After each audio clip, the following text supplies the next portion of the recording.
বলে না যেটা কপালে থাকে সেটাই হয়। আমি ভেবেছিলাম রথের মেলা এবার দেখাই হবে না, আমার ইচ্ছেই ছিল না একদমই অফিসের পর আর রথের মেলা দেখতে যাওয়ার, কিন্তু আর কি আমাকে জোর করে নিয়ে গেল। তো চলো আজকে ব্লগটা এখান থেকেই শুরু করছি। তার আগে বলো তোমরা সবাই কেমন আছো? আশা করছি সবাই অনেক ভালো আছো। রথযাত্রা বা রথ তৃতীয়া একটি আষাঢ় মাসের আয়োজিত অন্যতম প্রধান হিন্দু উৎসব। ভারতের উড়িষ্যা, ঝাড়খণ্ড, পশ্চিমবঙ্গ ও বাংলাদেশে এই উৎসব বিশেষ উৎসাহ উদ্দীপনার মধ্যে দিয়ে পালিত হয়। এছাড়াও ইসকনের ব্যাপক প্রচারের জন্য এখন এটি বিশ্বব্যাপী অনুষ্ঠিত হয়। দীর্ঘ বিচ্ছেদের পর কৃষ্ণের বৃন্দাবন প্রত্যাবর্তনের স্মরণে এই উৎসব আয়োজিত হয়ে থাকে। ভারতের সর্বাধিক প্রসিদ্ধ রথযাত্রা উড়িষ্যার পুরী শহরের জগন্নাথ মন্দিরের রথযাত্রা, যেটি অপূর্ব দেখতে হয়। পশ্চিমবঙ্গের পূর্ব মেদিনীপুরের মহিষাদল, শ্রীরামপুর শহরের মাহেশের রথযাত্রা, গুপ্তিপাড়ার বৃন্দাবনচন্দ্রের মঠের রথ, কলকাতার রথ এবং বাংলাদেশের ইসকনের রথ ও ধামরাই জগন্নাথ রথ বিশেষ প্রসিদ্ধ। আমাদের এখানে যে রথের মেলাটা হয়েছে সেটা কিন্তু ইসকন থেকেই স্পন্সার্ড। এটা ভীষণ সুন্দর দেখতে হয়েছে। আর এখানে এই মেলাটাতে কি নেই, খাবার দাবার থেকে শুরু করে বিভিন্ন গয়নাগাটি থেকে শুরু করে এভরিথিং ইজ হিয়ার। আর দেখতেই পাচ্ছ গোপু সোনা কি সুন্দর করে বসে আছে। আমার তো মানে দেখে অপূর্ব লেগেছে, তোমাদেরকেও দর্শন করালাম। তোমাদের কেমন লেগেছে অবশ্যই করে জানাবে।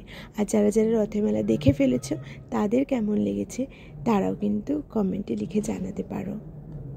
এই রথ কিন্তু দুদিন হয়, একটা হলো সোজা রথ আর একটা হলো উল্টো রথ।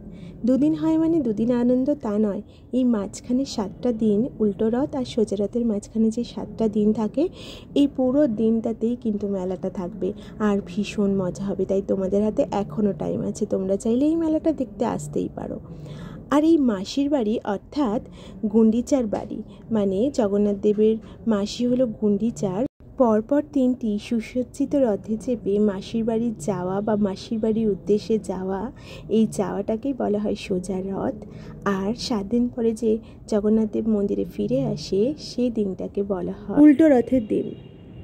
যেগুলো তোমরা অনায়াসে জানো হয়তো, তাও যারা জানো না তাদের উদ্দেশ্যে বলছি। আর এই গল্পগুলো বলতে বা শুনতে আমার ভীষণ ভালো লাগে, তাই তোমরা শুনতে পারো, আশা করছি ভালোই লাগবে।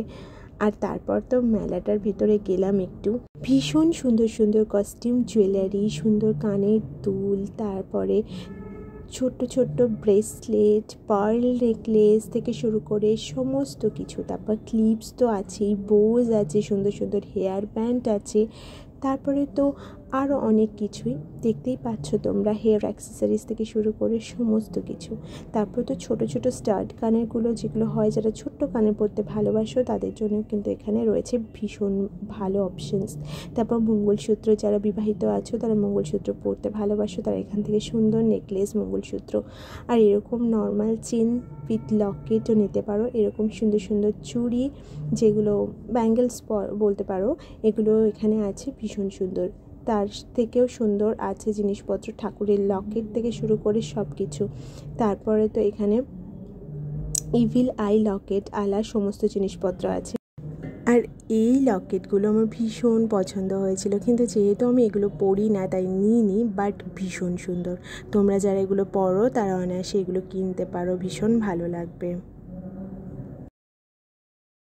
তাছাড়াও এখানে আছে ছোট্ট ছোট্ট সুন্দর সুন্দর বাচ্চাদের জন্য ব্যাগ, যেগুলো বড়রাও এখন ইউজ করে। আর 100 টাকা দামের ব্যাগও কিন্তু এখানে আছে। তাই তোমরা যদি কম বাজেটে মেলা দেখতে চাও তাহলেও কিন্তু পসিবল। আর এই সুন্দর সুন্দর কাপ প্লেটস, সুন্দর সুন্দর ট্রেস, তারপরে চামচ, বিভিন্ন জিনিসগুলো যেগুলো আছে ভীষণ ভালো। আর এখানে সব রকমের রাইডসও আছে, নাগরদোলা থেকে শুরু করে তারপরে অনেক কিছু, যে রাইডসগুলোর নাম হয়তো আমি সেরকমভাবে জানি না, বিকজ আমি রাইডস চড়তে একদম ভালোবাসি না। বাচ্চাদের জন্য এরকম একটা সুন্দর জলের মধ্যে এইভাবে সুন্দর করে এই ধরনের জিনিসগুলো আছে, যেগুলো বাচ্চারাও কিন্তু ভীষণ বেশি এনজয় করতে পারবে। আর এই ডিস্কো মানে ট্যাক্সি, উফ বাবা কি ভয়ঙ্কর না দেখতে, আমি কখনো কোনো দিন উঠিনি। যারা যারা এগুলোতে উঠেছো বা এগুলো চড়তে ভালোবাসো তারা কিন্তু লিখে জানাতে পারো কিভাবে চড়ো তোমরা, মানে কি সাহস নিয়ে চড়ো তোমরা, সেটাও আমাকে লিখে জানাবে, বিকজ আমি কখনো এটা চড়তে পারিনি আজ অবধি।